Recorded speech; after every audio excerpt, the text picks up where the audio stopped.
Chosen one, stop. Right where you are, stop scrolling. Chosen one. The fact that you're hearing my voice in these final days of January is not an accident. You didn't find this video. Heaven intercepted your screen because something massive is about to break loose over your life, and you almost missed it. Listen to me carefully. You're tired, aren't you? Tired of sermons that promise breakthrough but deliver nothing. Tired of waking up at 3 a.m. with the same weight on your chest. You're not 20 anymore. You've buried people you loved, buried dreams you carried, and watched year after year flip past while nothing seems to change. But God just whispered something to me about late January that's going to shock you. These next few days aren't just dates on a calendar. They're a deadline in the spirit, a cosmic countdown. And you're hearing this because your name is attached to what's coming. Here's what breaks my heart. Some people will scroll past this moment. Some will smirk and keep moving. But a few of you, and I mean a few, your spirit just sat up straight. Something inside you recognized the sound of your own name being called. It's like being in a crowded airport. They announce every flight over that speaker, but only certain people stand up. Why? Because that flight has their name on it. That's you, right now. Your boarding call just went out. If your heart is tightening, if your eyes are already burning with tears, you can't explain. That's not emotion, that's confirmation. Do something for me right now. Don't wait. Type in the comments, "I'm listening, Lord." Hit that like button not for me, but as your agreement with heaven. Make sure you're subscribed, because what God is about to unfold after late January, you cannot afford to miss. You're not just pressing a button, you're saying, "God, I showed up for this appointment." In the next few minutes, I'm going to show you why late January is loaded in the spirit, the real reason your life has felt frozen, and what God is about to do that will make you say, "I should have never doubted His timing." There's one picture I'm going to put in your mind about God's timing that you will never forget. But you have to stay with me. Your breakthrough has a timestamp, and it's closer than you think. You know what Jesus said in Matthew chapter 13 that most preachers skip right over. He said, "Though seeing they do not see, though hearing they do not hear or understand." But then he turned to his disciples and said something that should stop you in your tracks. "Blessed are your eyes because they see, and your ears because they hear."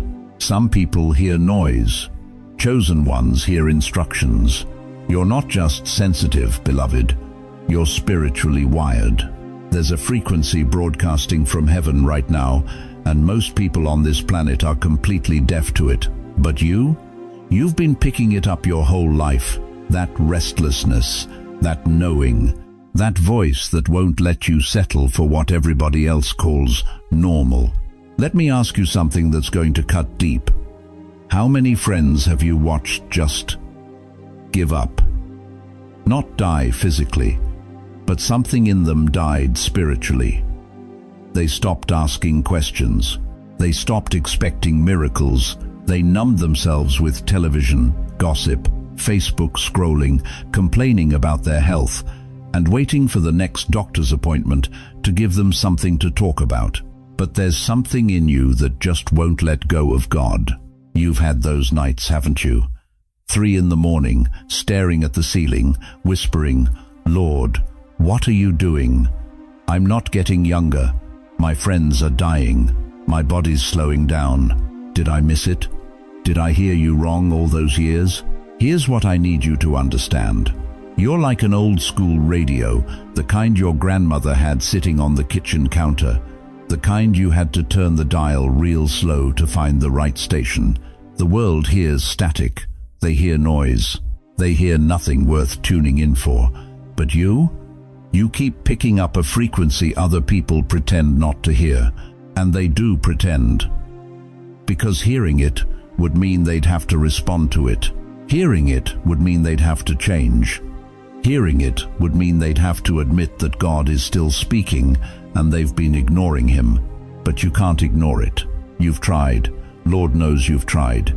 You've tried to be normal, to fit in, to just coast through your golden years like everybody else. But that frequency keeps breaking through.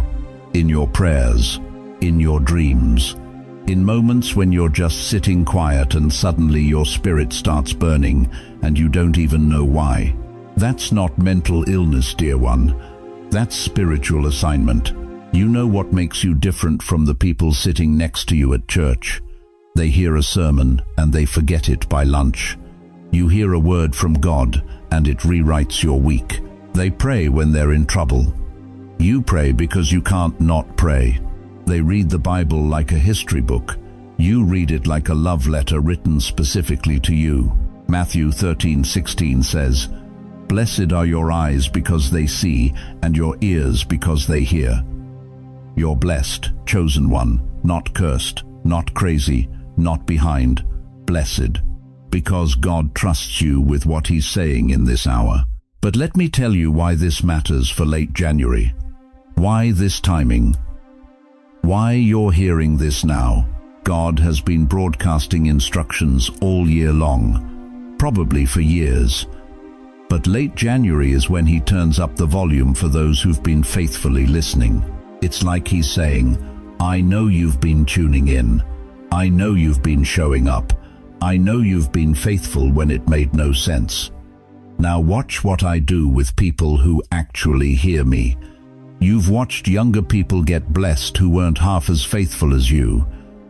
You've watched people compromise their way into comfort while you stayed obedient and stayed struggling. You've wondered if God sees you, if He remembers you, if your listening even matters anymore. It matters, oh beloved, it matters more than you know. Because in a minute, I'm going to tell you exactly why God waited until late January to address you like this. But first you need to understand that your path has been different because your assignment is different. You weren't called to blend in. You were called to tune in. If this is describing you, if you've spent your whole life hearing what other people miss, I need you to do something right now. Write in the comments, I'm one of the few. Don't be shy. Don't be humble. Let heaven and hell see your roll call. You're not alone in this. There are others like you scattered across this nation, and they need to know they're not crazy either. You're not washed up. You're not too old. You're not behind God's schedule. You're right on time, and what's about to happen in late January is going to prove it. But you need to understand something else first. Something about why your waiting hasn't been wasted. You know what the enemy has been whispering in your ear. Let me say it out loud so you can hear how demonic it sounds. Look at your age. Look at your bank account. Look at your body that can't do what it used to do. Look at that calendar flipping to another year. You missed it. You missed your moment. You're too late. Stop right there. That voice, that accusation, that is not the Holy Spirit. That is hell itself trying to stamp expired on what God still calls in process. The enemy wants you to believe that divine timing operates like milk in your refrigerator, like there's a date printed on your destiny that says you've gone bad. But God doesn't work that way. Listen to me carefully, chosen one. You have been measuring your life by a calendar when God has been operating by a clock you cannot see. And the difference between those two things is the difference between despair and breakthrough. Your calendar says you're 73. God's clock says you're right on time. Your calendar says another year wasted. Heaven's clock says another year of preparation completed. You've been counting down when God has been counting up. Let me show you something that will shatter every lie you've believed about being late. Galatians 4:4 says this, "But when the fullness of time had come, God sent forth His Son." Did you catch that? The fullness of time, not the beginning of time, not the middle of time. The fullness, the completion, the exact right moment when everything lined up. God did not rush Jesus into the world. He waited 400 years of prophetic silence, 4 centuries of people crying out, "Where are you?" Have you forgotten us? But God was not late. He was lining up the Roman roads for the gospel to travel. He was positioning the Greek language for the New Testament to be written. He was arranging every political, spiritual, and historical piece until the moment was full. You think you're waiting on God? God is waiting for fullness, and fullness takes time. Fullness requires process. Fullness cannot be rushed, cannot be forced, cannot be manipulated by your panic or your impatience. I grew up in New York City. You know what I learned standing on those subway platforms? You can stare down that dark tunnel all you want. You can pace. You can check your watch. You can curse the delay. But that train does not come until the tracks are clear and the path is set. Heaven doesn't send your breakthrough until the route is ready. God will not release what you're asking for until every obstacle that would derail it has been removed. That delay you've been cursing, that's been your protection. Think about it. What if God had given you that business 10 years ago when you didn't have the wisdom to sustain it? What if He had opened that door 5 years ago when you didn't have the character to walk through it without losing yourself? What if He had answered that prayer last year when the answer would have destroyed you? You've been begging God to hurry up when He's been saving you from a crash you couldn't see coming. Right now, some of you are sitting in what I call the between. The middle of January felt hopeful. The middle of your life felt full of possibility. And then the clock kept ticking and nothing changed. Days became weeks, weeks became months, months became years. And now you're sitting here at the end of January wondering if you're at the end of your story. But what if this ending is actually a beginning? What if the reason these last days of January feel so heavy is because they're not just days, they're labor pains? What if God circled the end of this month in His divine calendar, looked at your story, and said, everything they need is about to come together, all at once, in ways they cannot imagine? Here's what nobody tells you about divine timing. It doesn't feel divine while you're in it. It feels like delay. It feels like punishment. It feels like God forgot how to spell your name. But then fullness comes. And when it comes, you realize every closed door was redirecting you. Every no was protecting you. Every delay was positioning you for something so perfectly timed that only God could have orchestrated it. You've been standing on the platform watching trains come and go, watching other people get their breakthrough while you're still waiting. And the enemy has been whispering, your train isn't coming, you missed it. But I hear the rumble. I feel the tracks vibrating. Your train is in the tunnel right now. And when it pulls into the station in these final days of January, you're going to understand why the wait was worth it. But are you ready to board when it arrives? Or are you going to let doubt keep you on the platform? Listen to me, chosen one. January is not just another month on your calendar. It's a doorway, a threshold. It stands between the life you've known and the year you can't see yet. And right now, you're standing in that doorway wondering if you should step through or step back. At the beginning of January, hope was loud, wasn't it? You felt it. You said those prayers. You made those declarations. You believed something was different this time. But now we're here at the end of the month, and reality started talking. The bills showed up. The excitement faded. The house got quiet again, and that old familiar voice whispered, "See? Nothing's changed.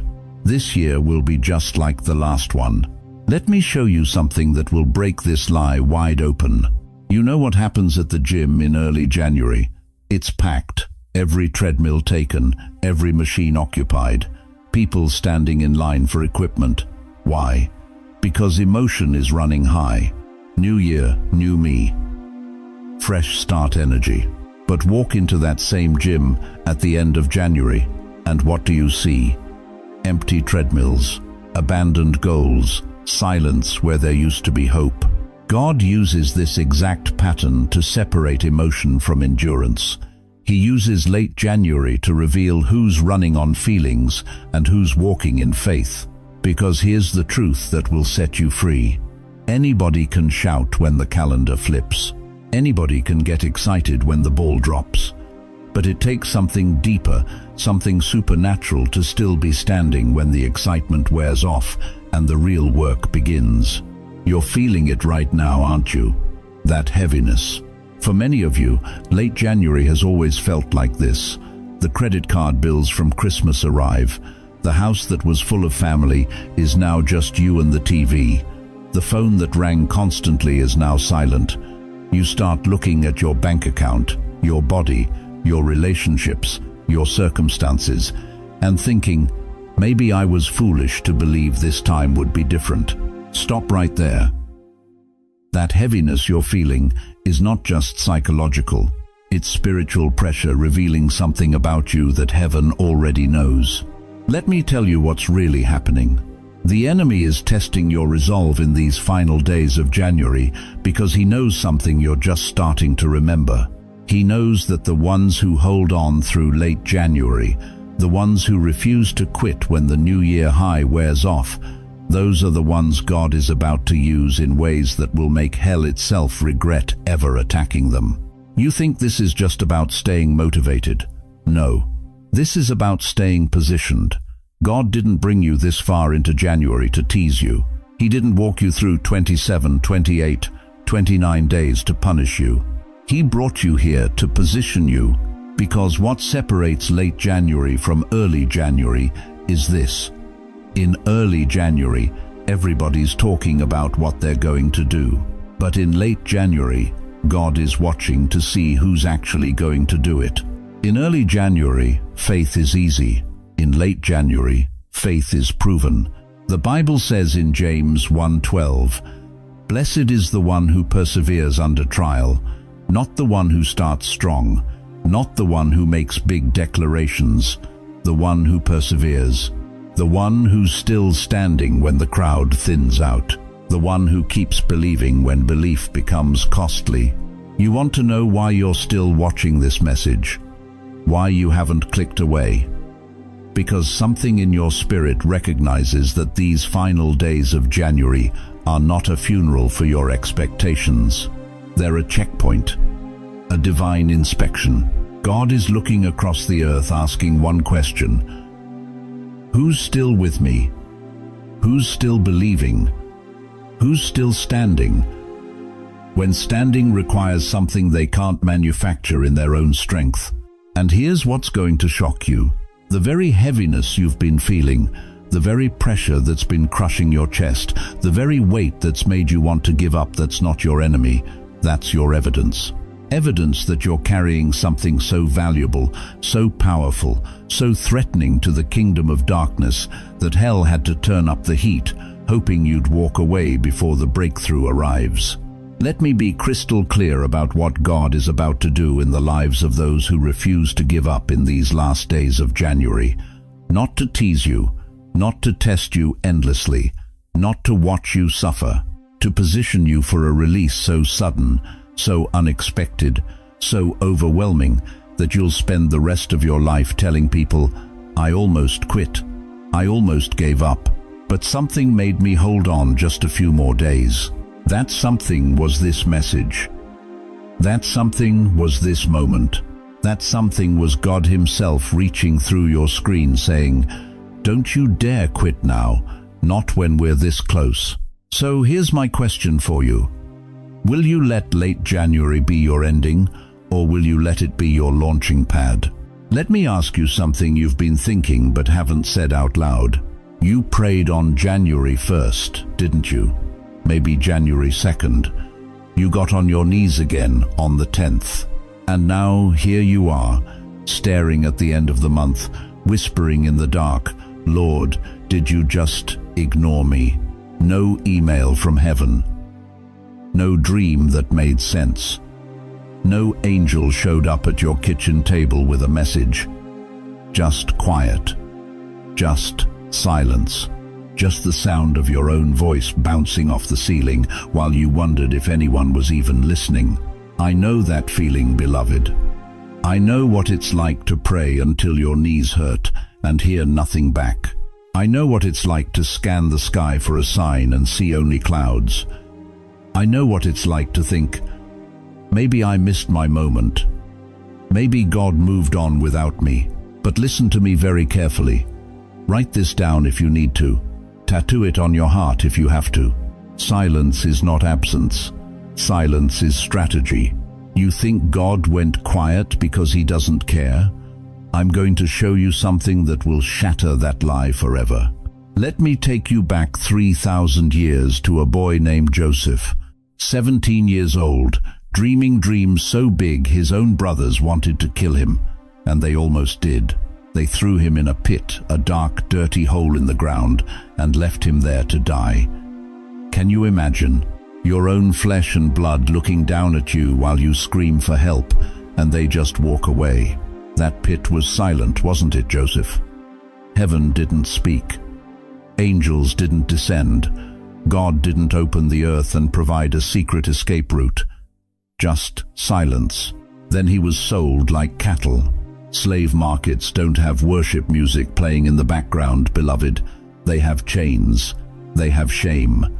And I guarantee you, Joseph was crying out to God every single day. Where are you? You gave me those dreams. You showed me a future. Was it all a lie? Silence. Years pass. He ends up in Potiphar's house, finally gets a little stability, starts to believe maybe God's turning things around. Then he gets falsely accused, thrown in prison for something he didn't do. Now he's not just forgotten by his family, he's forgotten by society. Locked away, buried alive, and still silence. 2 more years in that prison. 2 years.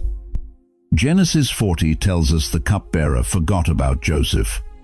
The one person who could have gotten him out forgot his name. Have you ever felt forgotten like that?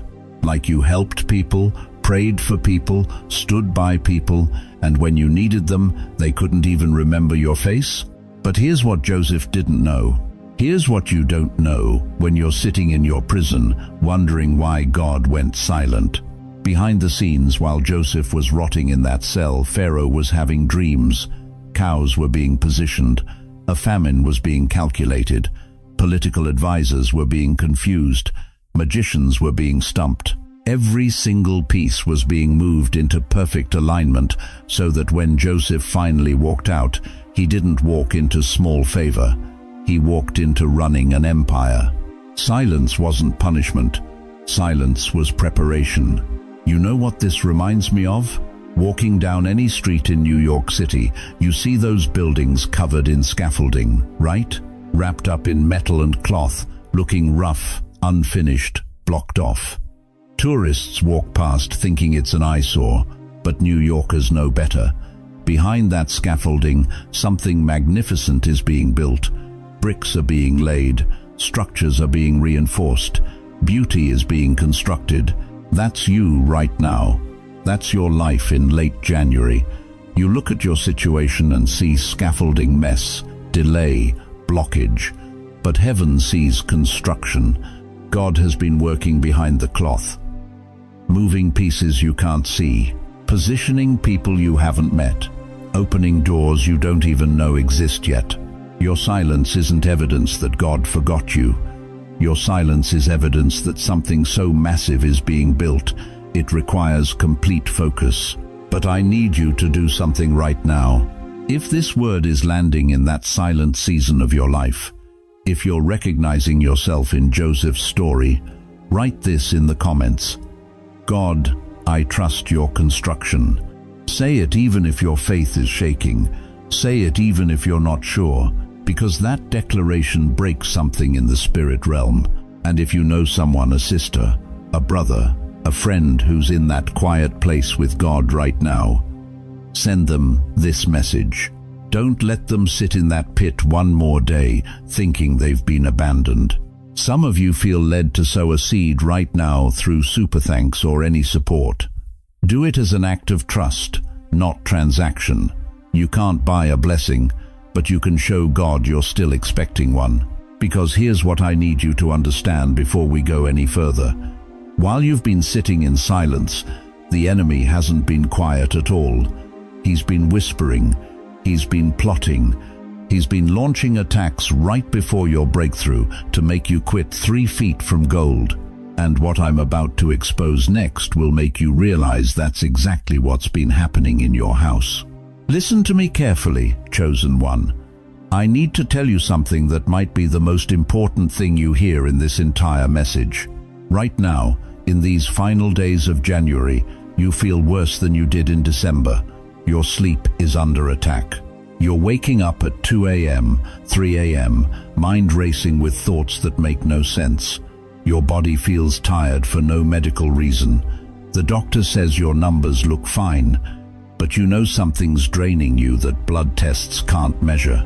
And here's what's breaking your heart. You're thinking, Lord, I'm too old for this level of stress. I thought the golden years were supposed to be peaceful. Why does it feel like I'm in the fight of my life when I should be resting? Dear one, what I'm about to tell you will change how you see this entire season. What you're feeling is not proof that you're failing. It's proof that something is trying to stop what's coming. The enemy doesn't waste his best attacks on empty seasons. He doesn't deploy his most aggressive demons against people who aren't about to cross into something significant. The intensity you're experiencing right now is directly proportional to the breakthrough that's scheduled for you. Think about this. In the Bible, right before Moses crossed the Red Sea, what happened? Pharaoh's army came charging harder than ever before. Right before the Israelites entered the Promised Land, the opposition intensified. Right before David stepped into his kingship, Saul hunted him with more fury than ever. Exodus 14:10 says, "As Pharaoh approached, the Israelites looked up, and there were the Egyptians marching after them. They were terrified." Notice the timing. The attack didn't come at the beginning of their journey.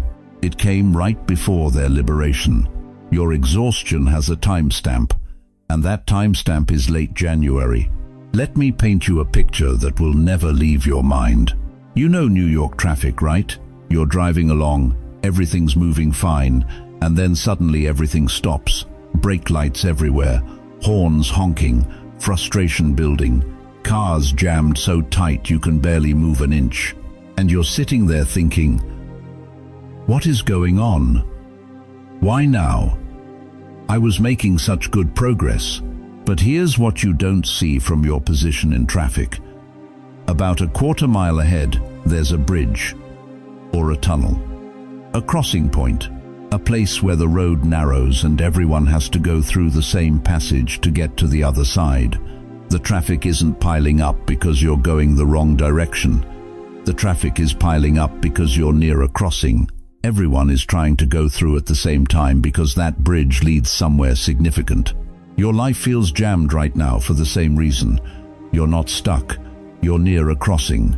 The spiritual traffic in your life has intensified because you're approaching a narrow place, a doorway between where you've been and where God is taking you. And the enemy knows that once you cross through late January, once you make it to the other side of this bridge, there's no bringing you back to the old season. Listen to what Jesus said in Matthew 7:13-14. Enter through the narrow gate. For wide is the gate and broad is the road that leads to destruction, and many enter through it. But small is the gate and narrow the road that leads to life, and only a few find it. You feel pressure because you're entering the narrow gate. You feel squeezed because breakthrough doesn't come through wide, comfortable spaces. It comes through intense, focused, concentrated passages that require everything in you to push through. But here's what I need you to hear with everything in you. The pressure you're feeling is not random. It's not proof that you're cursed. It's not evidence that God has forgotten you. It's evidence that He scheduled you. The enemy doesn't waste premium warfare on people God has no plans for. He doesn't send his most exhausting attacks against believers whose season is empty. He fights hardest where heaven has marked calendars. So when you wake up tomorrow morning feeling tired before your feet even hit the floor, I want you to remember this moment. I want you to whisper back to that exhaustion, "This pressure is proof. This fatigue is confirmation. This battle is evidence that I'm near a bridge, not proof that I'm off course." Some of you were about to call this season proof that God forgot you, but it's actually proof that He scheduled you. You were about to name this pressure abandonment, but it's actually appointment confirmation. Do you understand what I'm telling you? The intensity you feel isn't punishment for something you did wrong. It's preparation for something you're about to step into. But here's the question that will determine everything. Will you cave under this pressure, or will you stand through these last days of January knowing that crossing points always feel narrow before they open wide? Because what I'm about to show you next will give you the exact strategy to stand in this pressure so you don't miss the appointment that's already written on heaven's calendar with your name on it. Now listen to me carefully, chosen one. Everything I've told you about late January means nothing if you don't position yourself to receive it. God can send the breakthrough, but if your hands are closed, if your heart is shut, if your mouth is speaking death over your own destiny, it'll pass right by you. So let me be direct with you. No fluff, no religious talk that sounds pretty but does nothing. I'm going to give you 3 things, 3 shifts in your heart posture that will determine whether you catch what God is releasing or watch it go to someone else. First, stop cursing the timing. You've been doing it for years and you don't even realize it. Every time you say, "It's too late for me," you're planting seeds of death. Every time you whisper, "I'm too old, too broke, too forgotten," you're building walls between you and your miracle. Words are not just sounds that disappear into the air. Proverbs 18:21 says, "Death and life are in the power of the tongue." Your tongue has been killing what God has been trying to birth. Your own mouth has been agreeing with the enemy instead of with heaven. I need you to hear me. You are not too late. You are right on time. Moses was 80 when his real assignment began. Abraham was 75 when God called him to start over. Sarah was 90 when her womb opened. Stop measuring God's calendar by your age. From this moment forward, when that thought comes, "I've missed it," I want you to catch it at the door. Refuse it entry. Say out loud, "No, God's timing is perfect, and I am in it." Your words will shift the atmosphere faster than your prayers. Second, return to simple obedience. Here's what I know about you. God has been nudging you about something small. Something you've been ignoring because you're waiting for Him to show up in something big first. But that's not how heaven operates. Is there a phone call you've been avoiding? Someone you need to forgive, but you keep saying, "Not yet." A habit God's been whispering about, that extra drink, that TV show, that relationship that drains you, and you keep negotiating with Him like He's a dealer at a flea market. Let me tell you something that's going to sting a little. God will not release the next level of your destiny while you're in rebellion on the current level. You can't disobey Him in private and expect Him to promote you in public. 1 Samuel 15:22 cuts straight to the bone. To obey is better than sacrifice. You can pray all day, you can fast until you're weak. But if there's one single thing God told you to do and you haven't done it, you've locked your own door from the inside. What is it? You know what it is. That thing that just came to your mind right now, that's it. That's the key heaven's been waiting for you to turn. And the beautiful part? It's usually so simple. Make the call, send the text, drop the habit, speak the truth. Obey in the small thing, and watch God move in the massive thing. Third, reopen your expectation. You've been treating the rest of January like it's just more days, just more waiting, just more of the same disappointment you've swallowed for years. But chosen one, that's the posture of defeat, not the posture of someone whose God is about to move. These aren't just days. This is pre-surgery prep. When you go in for a major operation, they don't just throw you on the table. There's preparation, tests, positioning, making sure everything is ready for the moment the surgeon walks in. That's where you are right now. God is scrubbing in. The angels are setting up the instruments. Heaven is preparing to operate on your situation. And you're sitting there saying, nothing's happening. Isaiah 65:24 declares, "Before they call, I will answer, and while they are yet speaking, I will hear." God has already been moving. You just haven't seen the manifestation yet, but it's coming. It's closer than your next breath. Habakkuk 2-3 confirms it. Though it tarries, wait for it. It will surely come. It will not delay. You hear that? It will not delay. Not in God's timing. What feels late to you is right on schedule to Him. And here's the scripture I want you to write down. Tape to your mirror. Whisper before you sleep. Romans 8:18. The sufferings of this present time are not worthy to be compared with the glory which shall be revealed in us. Not to you, in you. God is about to reveal glory through your life that will make every tear you've cried worth it. So right now, if you're saying, "Lord, align me," if you're ready to stop cursing your timing, return to simple obedience, and reopen your expectation, type it in the comments. Align me, God. Because what I'm about to speak over you next is going to sound like your life, like your situation, like God's been watching you this whole time. And He has been, every second. Are you ready to hear what He's about to do? Now listen carefully, because what I'm about to tell you is going to hit you like lightning in your chest. God didn't bring you to late January just to survive another month. He brought you here because He's about to do something so specific, so precisely timed, that when it happens you're going to fall to your knees and say, "How did you remember every detail?" Let me show you exactly what's coming. Hidden seeds coming up. For some of you, seeds you planted years ago are about to break through the soil at the exact same time. I'm talking about acts of kindness nobody saw, money you gave when you couldn't afford it, prayers you prayed in secret for people who never thanked you, quiet obedience when everyone else was cutting corners. You thought those seeds died, didn't you? You thought God forgot about that hospital bill you paid for a stranger in 2008, that young person you mentored who disappeared, that check you wrote to that struggling family when your own account was running on fumes.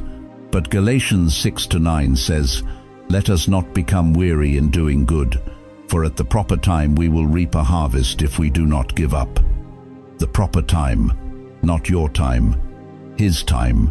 You know what happens in New York City every spring? For months, it looks like death. Gray slush, frozen ground, trees that look like they'll never bloom again. You walk past those same dead-looking branches from November to March thinking, nothing's happening, nothing's alive. But underneath that frozen ground, life has been working the whole time, roots spreading, sap rising, energy building. And then one morning in late March, early April, boom, everything erupts at once. Cherry blossoms, tulips, life everywhere you look. Late January is that last cold snap before the thaw. Every seed you planted in kindness, every tear you cried in intercession, every dollar you sowed in faith when it made no logical sense, they've been underground, growing in the dark, building root systems you couldn't see, and they're about to break through simultaneously. You're not going to get one blessing. You're going to get a synchronized harvest that only God could orchestrate. Relationships and reconciliation. But it's not just provision coming. It's people, dear one. There are phone calls that are going to come out of nowhere. I'm talking about that daughter who hasn't spoken to you in 3 years. That son who moved across the country and forgot your number. That friend who walked away during your hardest season. Even new divine connections you never saw coming. People who are going to walk into your life and feel like they've known you forever. Now hear me clearly. This is not about dragging back toxic people. This is not about reopening wounds that God has healed. This is about God sending the right people for your next chapter. Some of you have been crying out, "Lord, I'm so alone. Nobody calls, nobody visits. I feel invisible." But what if God kept certain people away because He was protecting what He was building in you? What if He cleared your circle because the old relationships couldn't handle where He's taking you? Psalm 68:6 says, "God sets the lonely in families, not might set, sets." Present tense, active. You think your loneliness was punishment. It was preparation. God was making space for relationships built on His assignment, not your accommodation. People who will see you, hear you, value you for exactly who you are right now, not who you used to be, not who they wish you were. That phone is going to ring, beloved, and when it does, you're going to realize God was orchestrating reunion on His timeline, not yours. Doors and decisions. Now here's where it gets wild. Some of you are going to see opportunities show up fast in late January and early February. I'm talking about job offers for people who thought they were too old to work again. Living arrangements that suddenly make sense. Ministry doors opening. Financial opportunities appearing out of nowhere. Not because you hustled harder, not because you networked better, but because God looked at His calendar and said, "Now, let me give you a picture. You know those elevator doors in Manhattan? You stand there waiting, watching that light blink above the door, floor by floor. It's coming, but it doesn't open until it reaches your level. You've been standing on your floor for a long time, haven't you? Watching other people's elevators open, wondering when yours would arrive, feeling forgotten while everyone else seemed to move up. But that light's been blinking, that elevator's been coming, and it was always heading to your floor. It just needed time to reach your level. The door is about to open. Revelation 3:8 records Jesus saying, "See, I have placed before you an open door that no one can shut." He didn't say, "I will place." He said, "I have placed." It's already positioned, already waiting, already set. What if every closed door in your past was God's way of preserving you for the right door? What if every rejection was divine redirection? What if late January is when the elevator finally reaches your floor and you realize it was worth the wait? The question burning in your spirit right now is this: when these seeds start breaking through, when these calls start coming, when these doors start opening, will you be ready to receive what you've been praying for? Listen to me, chosen one. Everything is coming together right now. Every single thread we've been following is about to tie into one massive revelation that's going to blow your mind. You thought the silence meant He forgot. You thought the delay meant you missed it. You thought late January was just proof that nothing ever changes, that another month would pass with the same struggles, the same disappointments, the same empty promises. But heaven is saying something completely different. Everything is set. Not everything is broken. Not everything is delayed. Everything is set. Late January is not a tombstone marking where your hopes died. It's a curtain call. What God has been building in the dark, in the secret place, in the silence that nearly drove you crazy, He's about to unveil it in the light. And when He does, the whole world is going to see what happens when God vindicates His chosen ones. You've been living in the construction zone, beloved. Noise everywhere, dust in your eyes, everything torn up, nothing making sense. But construction zones aren't permanent, they're preparation.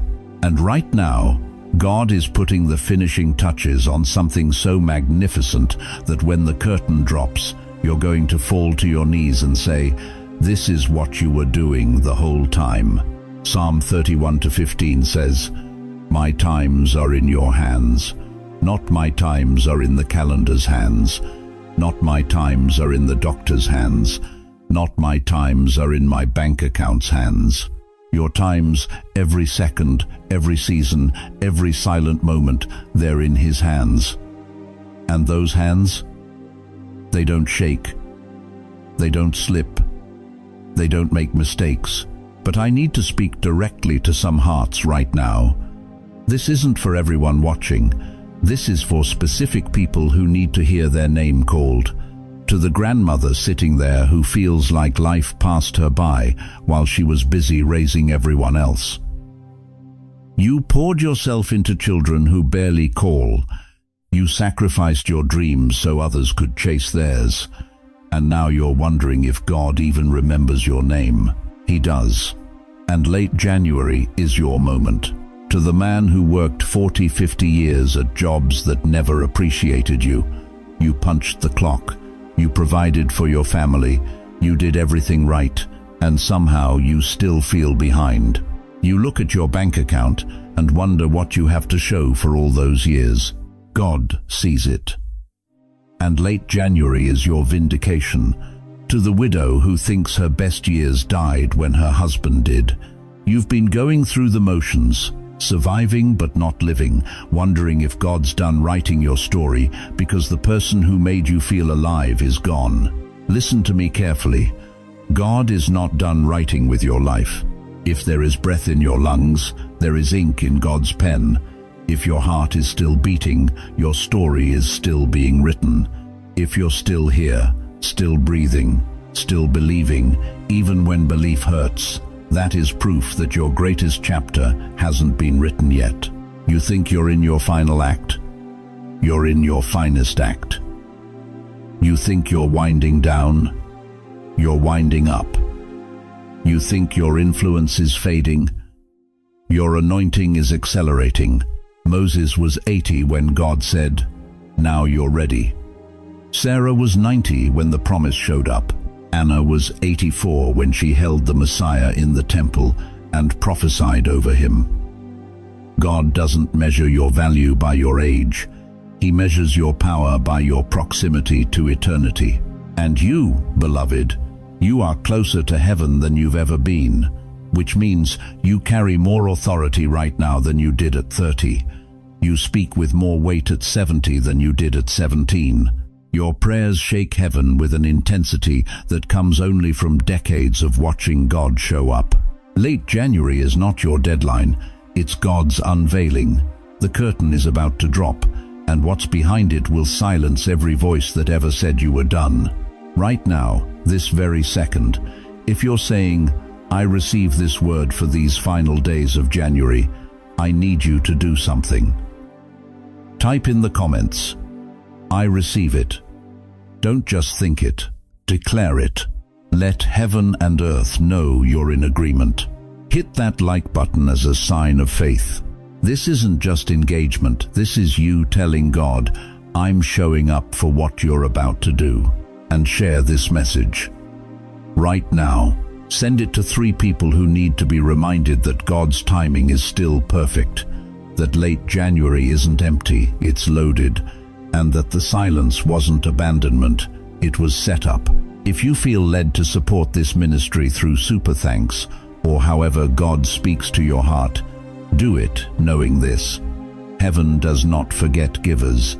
You're not buying a blessing. You're partnering with a message that's waking up the sleeping giants God has hidden for such a time as this. The curtain is rising, chosen one, and you're about to see what God has been preparing behind the scenes.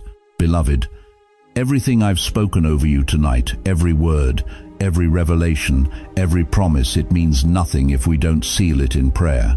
So right now, wherever you are, I want you to bow your head with me. Not out of religion, out of recognition that heaven is listening. Father, I come before you carrying every weary soul under the sound of my voice.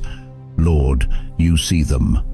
The 70-year-old grandmother who thought she was invisible, the 85-year-old man who buried his wife and wondered if anyone remembers his name, the widow staring at an empty chair, the grandfather whose children stopped calling. God, for every person who thought they were too late, who believed their season had passed, who convinced themselves that breakthrough was for younger people with more time, show them right now that you are right on time, that late January isn't their ending, It's their ignition point. I pray for those drowning in silent seasons, the ones who've prayed the same prayer for 10 years and heard nothing back, the ones who wake up at 3 a.m. wondering if you're even listening anymore. Lord, break the silence. Speak so loud over their lives that doubt has nowhere to hide. For those under crushing mental pressure, the anxiety that sits on their chest like a stone, the depression that whispers they should just give up, the loneliness that screams nobody cares, Father, breathe. Breathe peace that surpasses understanding. Breathe hope into lungs that forgot how to dream. There are people watching right now standing at massive decisions. Do they move? Do they stay? Do they trust the doctor's report or trust your report? Do they believe what their bank account says or what your word says? God, give them clarity so sharp it cuts through every fog of confusion. Give them confirmation so undeniable they can't second-guess what you've already settled. I'm asking for open doors that have been sealed for decades, for reconciled relationships that seem dead and buried, for children to call parents they've ignored, for healing to flow into bodies that medicine gave up on, for bank accounts to receive what was stolen, for purpose to flood hearts that felt purposeless. Lord, let late January mark the beginning of their unfolding, not the end of their hoping. And now, in the authority of Jesus Christ, I speak directly to every lying spirit that has tormented God's chosen ones. We break the lie of too late. You will not convince another saint that their time has expired when heaven says their assignment is active. We break the lie of forgotten. God doesn't forget his warriors. He doesn't misplace his generals. Every tear they cried is in your bottle. Every prayer they whispered is in your book. We break the spirit of comparison that whispers, everyone else got theirs, but you got left behind. That is a lie from hell, and it dies tonight. We break generational curses of poverty, sickness, and hopelessness that have stalked bloodlines for 50, 60, 70 years. The chain breaks here. The cycle ends now. I declare that what God has prepared for late January cannot be delayed by doubt, cannot be cancelled by age, cannot be stolen by circumstances. What he has set in motion is already moving. The door is already opening. The answer is already on its way. Let every chosen one hearing my voice right now feel the weight of divine commissioning fall on their shoulders. You are not retiring from purpose. You are being activated for it. Now listen to me carefully before we close. If this message has held you, if something inside you shifted, if you felt heaven reaching through these words to touch you, don't leave quietly. Comment your first name below so I can lift you up by name in my personal prayers. Not your testimony, not your whole story, just your name. Let me stand in the gap for you. Save this video. Before January ends, before February begins, come back and watch it again. Let it remind you what God said when you almost forgot. And when things begin to shift, when that door opens, when that phone rings, when that check arrives, when that doctor calls with different news, come back and share your testimony. Because somebody else needs to know that the God who moved for you is the same God who'll move for them. If the Holy Spirit is stirring your heart to sow into this ministry, there's a link below. I'm not begging. I'm just saying some of you have been praying for a place to plant seed. This is your ground. Whatever you give, big or small, it matters in heaven's economy. Now receive this blessing. May the God who keeps appointments keep you steady until everything he promised arrives. May the one who writes history write the rest of your story with such glory that your children's children will tell it. May you live long enough to look back on late January and say with tears in your eyes, I almost gave up right before everything changed. You are seen, you are chosen, you are not forgotten. In the mighty name of Jesus Christ, who defeated death so you could live in victory. Amen.